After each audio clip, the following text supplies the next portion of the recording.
Greetings and salutations, Earthlings. Zube here, and I'm going to be doing a random collective reading. If you are interested in a personal reading, astrology, or tarot, my information is down below. If it's your first time here, welcome. If it isn't, welcome back. If it isn't your first time here, you'll notice I'm at a new angle. We had a little computer shuffle going on. Come on. There we go. There we go. Let's get this place blessed. I don't particularly like the angle, but it is what it is for now. Wow, this thing is really going. Let's give us a little bit more. All right. This is going to be a general reading. Take what resonates and leave the rest. Know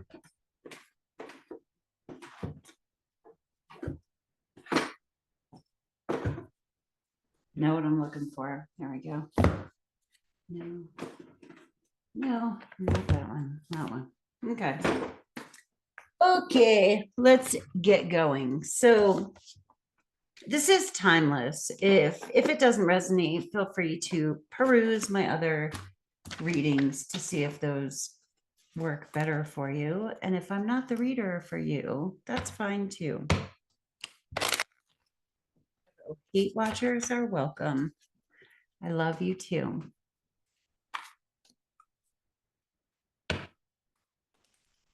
I like to come into these with a message. And the message I have is mostly baby steps. Baby steps. So these are timeless, but if you've been watching them in a timely fashion, like in order, basically, there's kind of been a running theme of opening our hearts and being vulnerable and brave all at the same time, but that's not like a one-step process. It's something that's going to happen again and again. Speaking of again and again, for the internal, we have the Wheel of Fortune. This is things are moving, things are shifting and turning within us. That's the internal energies. And then I pull a card for what is external. It's the only thing I don't like about this angle. You cannot see the cards, but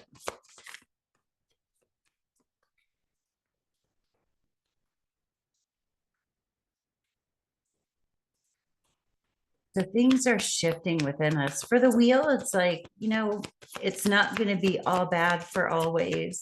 It's not going to be all good for always.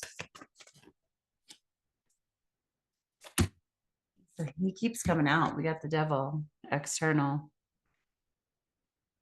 We're just dancing with the devil. It's a dance. What is outside of us? Look, I love it. I love it in this deck. He's like holding strings, who is holding your strings?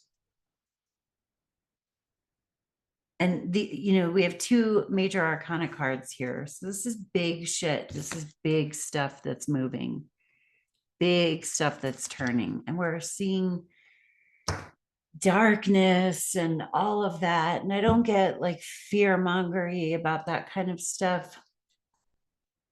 It's just, if there are people around you, or if there's shadow work that you haven't done, any shadow work that has not been done at this point, it's kind of being like it's being pulled out of the shadows. Wow, we're getting a lot of repeats from previous readings.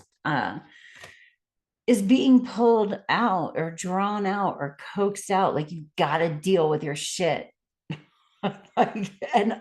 and just imagine that you are in the same boat, which we have the Six of Swords. That's funny. I wasn't thinking about that, but everybody's in the same boat. everybody has to deal with their own shit, right? And I always say to myself, well, I'm really grateful I get to go through this consciously, you know.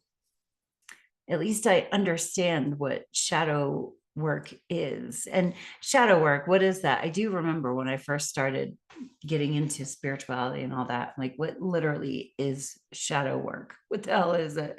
It's the parts of us that we hide. Um, Carl Jung talks about it, but it's the parts of us that we don't want to be seen. And I tell this as one of my favorite stories, but I was in AA. There was this guy in AA. I didn't really like him. He just rubbed me the wrong way. He didn't really like me. I rubbed him the wrong way. I could just tell that, we were nice to each other, but um, he was giving a share one time. He was like, Mr. or I know everything. And this is going to be funny in a second. And one time he was sharing and he was like, the way to figure out what your faults are is like whatever you don't like about other people, that's in your own shadow. And he said, if you spot it, you got it. And I was like, no way. And I thought about how I thought of him as a show off. And I'd be curious to know if that's how he felt about me, because I was kind of extra in AA. I was like, I'll chair all the meetings and share at every AA meeting I go to and all of that. And anyway, so like if you're wondering how do I do shadow work, a really easy way to do it is to scroll through Facebook and see who pisses you off. And that's where your shadow lies. That's where your weak spots are. And everybody's doing that. So like collectively, we are being shown very triggery shit on the micro and the macro, as above, so below, as within, so without. We can see this on the big stage, and it's in our own little mini stage of our life. But like that's because things are turning. And again, this was kind of yesterday. No, it literally was yesterday. Yesterday I was talking about, we got the 9 of Pentacles and the 9 of Cups, and I'm like, we're not getting those cards right now, but these are like don't forget what we're aspiring to. So what I want to say with this wheel card is that the wheel is turning. That doesn't mean we're going to see like a major fucking shift right now, but as it turns, as things that were in the dark come to light, this process is going to take a little while. That's what I'm feeling like with that. And up here in the God spot, so I do internal, external, and then what is the higher perspective. In the higher perspective spot, we have the 4 of Pentacles and the 6 of Swords. The 6, and that's what God sees, what Spirit sees looking down on us. The 6 of Swords is moving away from drama. So the water is a little bit topsy-turvy here, but she is in her boat and she is moving away from drama and chaos. So like whatever you can do to move away from drama and chaos so that you don't create more of that. And the 4 of Pentacles, this is security. This is kind of our hopes and fears cards too. Like I think that these two came out like this. So the other day, the 4 of Pentacles came out in the hopes and fear spot. And I said, we're afraid of letting go of what feels secure to us, but things that are unhealthy can feel secure. Like, what are your crutches? When I was drinking, I was numb and I didn't have to like feel feelings and stuff, and that was a safety. It was a security. It was something I was clinging to. So what are you clinging to that may be unhealthy for you? Especially like she's holding on to her wallet. She's not open to receive. She's very closed off. And if you're watching this and you need to kind of close yourself off a little bit, that could be advice as far as that goes as well. But because it's a repeat and these readings have been running into one another, I'm just feeling like we're clinging to something for safety and security when we should be moving away from chaos and drama. So where is the chaos and drama in your life? What devil are you afraid of approaching? What are you afraid of looking at? This is like, in my case, I literally have been procrastinating sending out an email. I'm gonna fucking send it. I'm just gonna send it. It's not that hard. All right, let me pull a couple of oracles. So things are turning. Let me clarify this wheel card. The internal.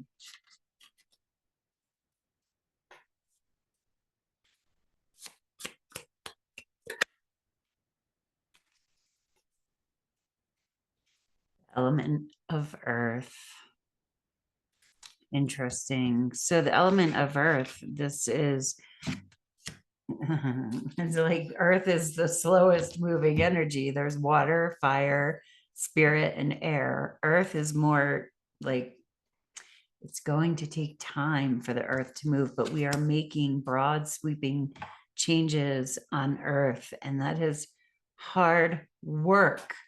Like, what if, why am I thinking about when somebody plants a tree?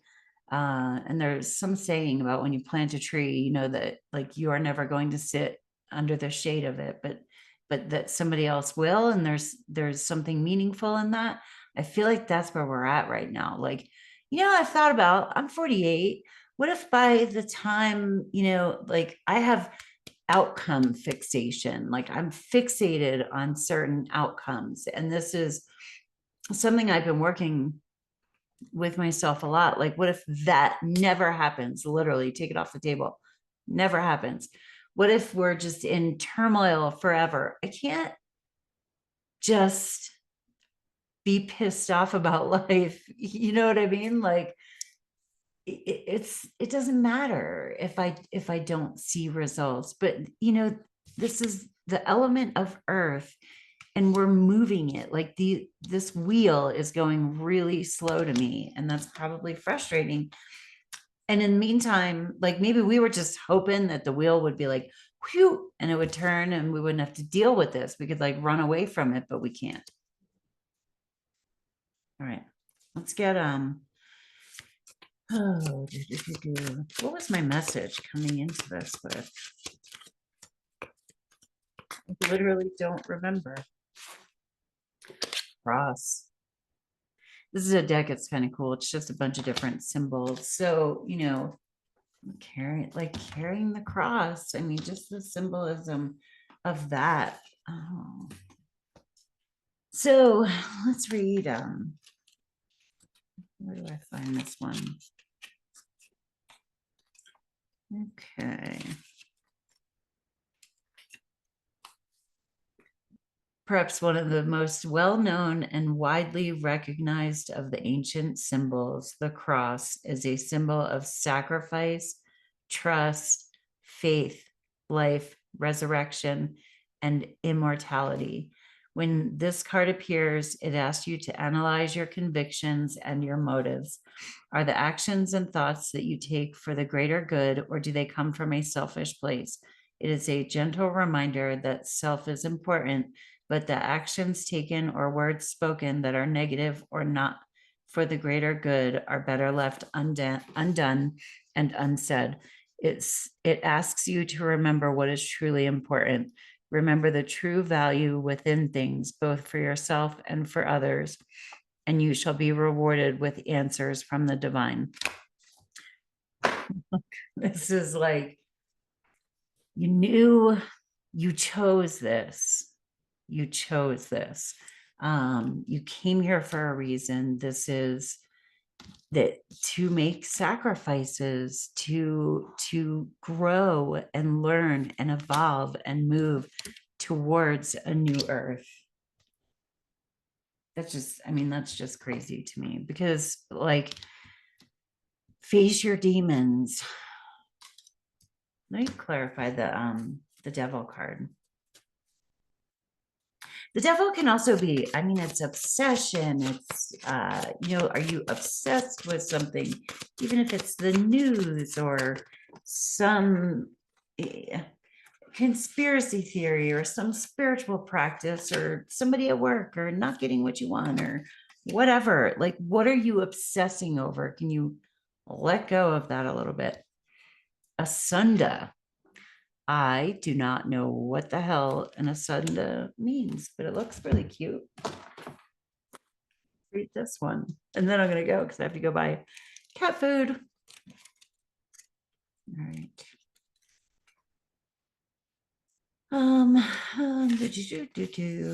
Okay.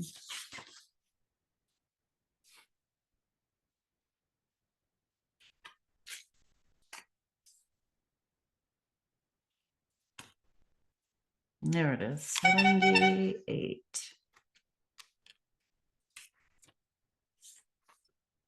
Okay.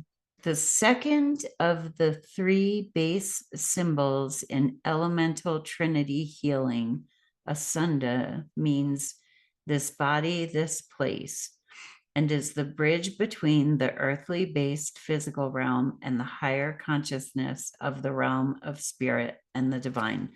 It is the tether that holds together heaven and earth, the anchor between to balance both grounding and divinity. It activates the flow of energy within the chakras by taking the grounded earth energy of Halil and resonating it to include the energies of all the elements, working to heal or rebalance what has been broken, disconnected, or blocked. It transitions the energy of the physical to the mental and emotional in preparation for the journey to enlightenment.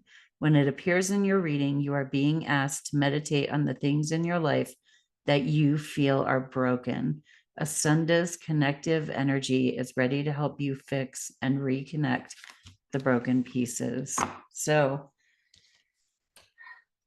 yeah, I think we are, might not even be aware that we're hiding from things.